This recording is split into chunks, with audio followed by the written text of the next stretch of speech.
There are 1,000 ways to collect sports cards, right? You can chase rookies, hunt parallels, flip for profit, grade everything. But here's the thing, right? If you're constantly chasing the next hot card or the next flip, it's hard to build something actually meaningful for you in your collection. I'm trying to collect differently. Every card in my personal collection has a story, not because it's worth a lot. Some of these are not expensive, right? Some of them have some value, but I collect them because they represent, a moment, a memory, and a reason to keep them. And I kind of use these as my North Star. When the hobby gets noisy, right? When everyone's chasing the same rookie or the latest prospect, I come back to these cards and remember why I started collecting in the first place. So today I want to walk you through 3 collections that mean something to me, not because of what they're worth, but because of what they represent. This is why I collect. Let's start with this one. So this is Mike Scott. So I'll take you back to April 20th, 2019.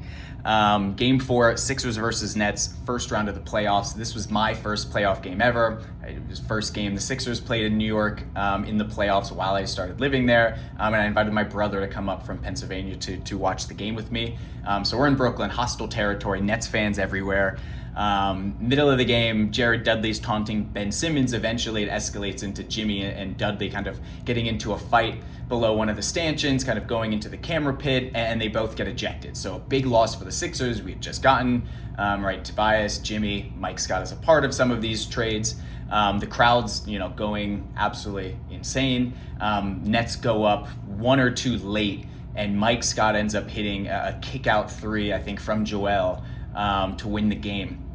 And so my brother and I are related, right? First big game we've ever gone to together. We're singing kind of the Sixers winning song, going down the steps, leaving. It was probably and we walked all the way back. At the time I'd lived in Jersey City.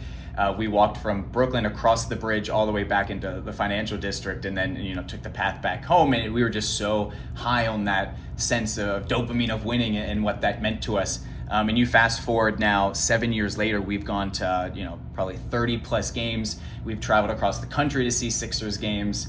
We text about the Sixers relentlessly. We were partial season ticket holders for 2 years, where I would come down from New York for a game and he would take a 2-hour train from Central PA to see games together.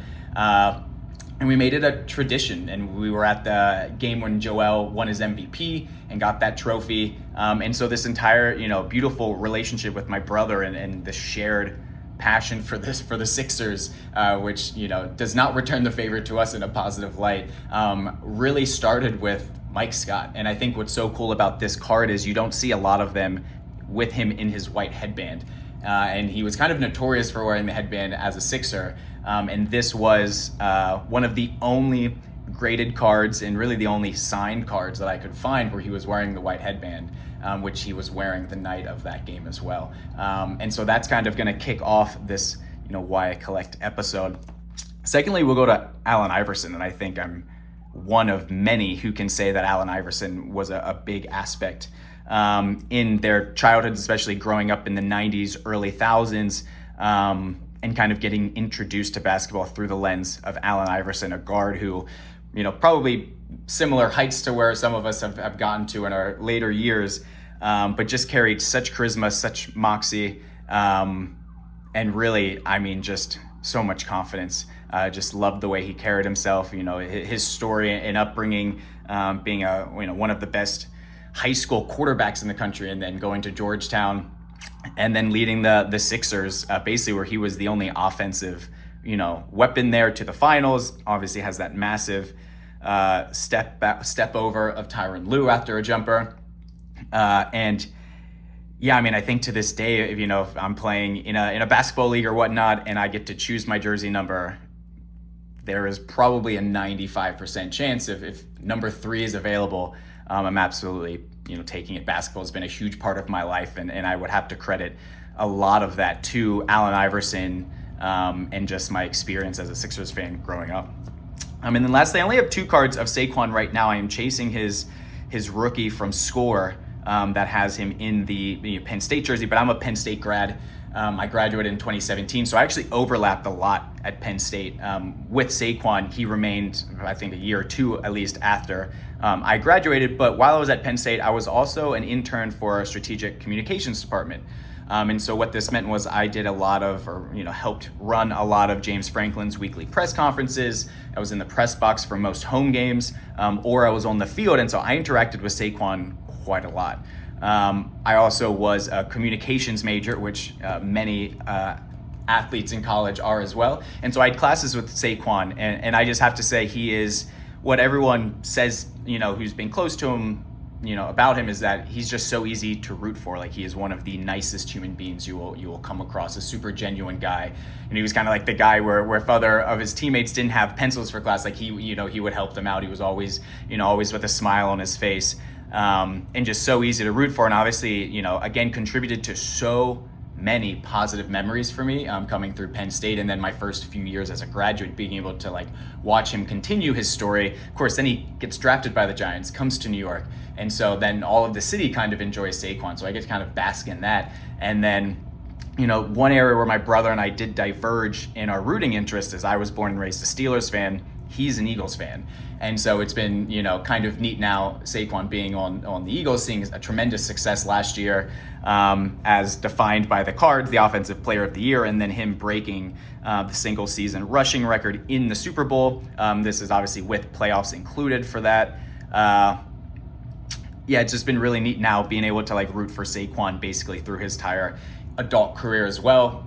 Steelers being in the AFC, kind of safe, being okay with him succeeding on the Giants and the Eagles.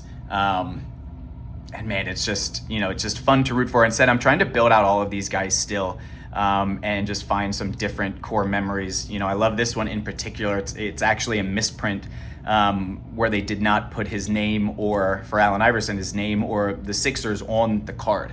And so it actually, who I bought it from, it got denied from grading because of that misprint. But I actually think it makes the card kind of so much more unique, and I just love the portrait look here. And I don't know if I'll ever need another Mike Scott card after this, but I will definitely continue adding to the Saquon Barkley collection, hopefully as he continues to kind of increase. But yeah, that's really it. That's my North Star, when I'm tempted again to chase the next hype or blow my budget on something I don't actually care about or wouldn't want in 20 years and look back fondly of that was a worthwhile purchase. I come back to these and kind of remember why I'm here, why I started this hobby. If you've seen my other videos, I got caught up in that first month of the hype around the hobby and the rips and the breaks and all of the, kind of chaos that comes with that. And so it's been nice to try to hone in and focus on some players add to my wish list and just build them out and have some good reasons for doing so.